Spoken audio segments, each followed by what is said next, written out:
শুভ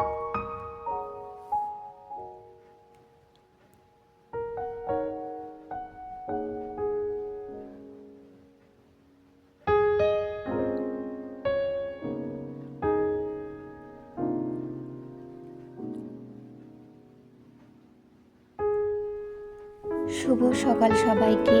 কেমন আছো তোমরা সবাই? আশা করি তোমরা সবাই ভালো আছো। সকাল সকাল মেয়েকে নিয়ে স্কুল বেরিয়ে পড়লাম। মেয়ের তো স্কুল খুলে গেছে, 1 সপ্তাহ মতন হয়ে গেছে। তো রেডি হয়ে বেরিয়ে পড়লাম।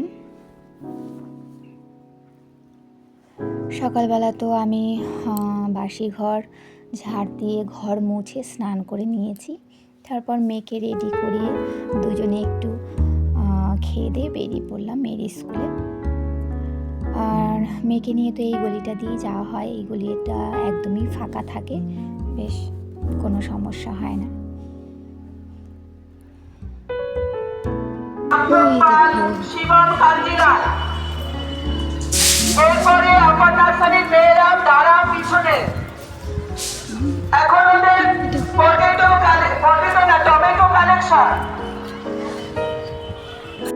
মেয়েকে তো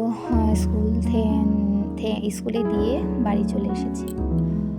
আর দেখলে স্পোর্টিং ক্লাব মাঠে স্পোর্টস হচ্ছে ছোট ছোট বাচ্চাদের। কোন স্কুল বুঝতে পারলাম না। আমার মেয়ে একটু দুঃখ পেয়েছিল, কারণ ওর এবছর স্পোর্টসে যাওয়া হয়নি। যে পরিমাণে ঠান্ডা পড়েছিল সেই কারণেই আমি ওকে নিয়ে যাইনি। যাই হোক, ওদের স্পোর্টসটা জানুয়ারি 5 তারিখে হয়ে গেছে। আচ্ছা, বাড়িতে ফিরে এসে আমি কি কাজ করছি সেটাই তোমাদের সাথে আজকে শেয়ার করব। এখানে কমলা লেবু আর একটা আপেল রয়েছে। বেশ কদিন হয়ে গেছে, তবে কমলা লেবু আপেল মোটামুটি একটু খারাপের দিকেই আছে। দেখি কতটা কি ভালো আছে। প্রায় 1 সপ্তাহ বেশি হয়ে গেছে, জানো তো। তবে শীতের সময় ফলটা অতটা নষ্ট হয় না, কিন্তু তবুও একটু খারাপ আছে, বুঝতে পারছি। বন্ধুরা, আজকের ব্লগটা তোমাদের ভালো লাগলে প্লিজ একটা লাইক দিয়ে পুরো ভিডিওটা দেখো, কমেন্টে জানিও, আর প্লিজ আমার চ্যানেলটি সাবস্ক্রাইব করে আমার পাশে থেকো। আমি এই ফলগুলো মেয়েকে স্কুল থেকে নিয়ে আসবো, খাওয়া দাওয়ার পরে খাবে। তা আমি এখন রান্নার ফাঁকে আমি এই ফলগুলো একটু রেডি করে রেখে দিচ্ছি, তাহলে আমার একটু সুবিধা হয়, তাড়াহুড়ো লাগে না। যাই হোক, এগুলো একটু পরিষ্কার করে আমি রেখে দিচ্ছি।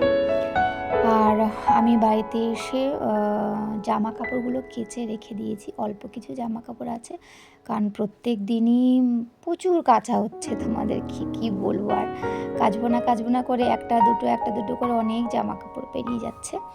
ওগুলো আমি রেডি করে রেখেছি। রান্নার শেষে রান্নাঘরের কাজ কমপ্লিট হওয়ার পরে আমি জামা কাপড়গুলো মেলে দেবো। রান্না পুরোটাই ধরা আছে। আর সকালবেলা তো আমার আর মেয়ের জন্যই অল্প একটু ভাত করে নিই, ওকে ভাত খাইয়ে স্কুলে পাঠাই।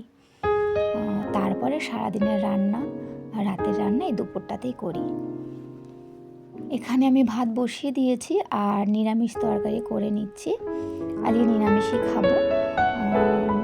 ডাল, বেগুন ভাজা আর অল্প করে বাঁধাকপি করা হয়েছে। এখন নিরামিষ তরকারিটা করলেই হয়ে যায় আমার। আচ্ছা, এখানে আমি কুলেখাড়া পাতা সিদ্ধ করে এই জলটা আমি এখন খেয়ে নেব। সিদ্ধ করে নিয়েছি। আর পাতাটা আমি কি করি জানো, যখন দুপুরবেলা ভাত খেতে বসি, মেয়েকে স্কুল থেকে নিয়ে আসার পরে যখন ভাত খাবো, তখন এই ভাতের সঙ্গে মেখে খেয়ে নিই।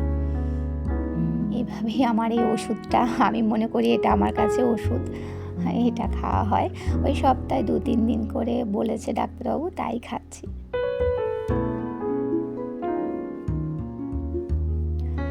আচ্ছা দেখো, নিরামিষ তরকারিটা হয়ে গেছে। রান্নাগুলো তোমাদেরকে একটু দেখিয়ে দিই। এখানে আছে বেগুন ভাজা, আর করেছি ডাঁটা আর পেঁপে দিয়ে মসুর ডাল পাতলা করে, আর বাঁধাকপি করেছি, ওটা তোমাদের দেখালাম না। এই দেখো, পাতাটা রেখে দিয়েছি। রান্নাঘরের কাজ সেরে আমি ছাদে চলে এলাম। এই বেড কাভার, তারপরে বালিশের কাভার সমস্ত কিছু গতকালকে ধুয়ে দিয়েছিলাম, সেগুলো এই বেলাতে নিচ্ছি। এই বেলা রোদটা পেলে রোদটা অনেকটাই পায়, বেশ ভালোভাবে শুকিয়ে যায়, এই জন্য এই বেলা পর্যন্ত রাখি। যাই হোক, কালকে জামা কাপড় সবগুলো শুকিয়েই গেছে। সব গুছিয়ে রেখে আজকে কয়েকটা জামা কাপড় আছে সব মেলে দেবো।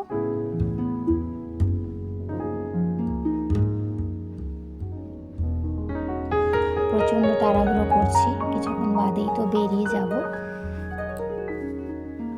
আর জানো, মেয়েকে স্কুলে দিয়ে আসার পরে যে টাইমটুকু থাকে, সেই টাইমটুকু যে কোন দিক দিয়ে বেরিয়ে চলে যায় একদম বুঝতেই পারি না। ভীষণ তাড়াহুড়ো লাগে আমার, শুধু ঘড়ির দিকে দেখবো আর কাজগুলো করে যাই, মানে শুধু ছুটতে থাকি যেন চারিদিক।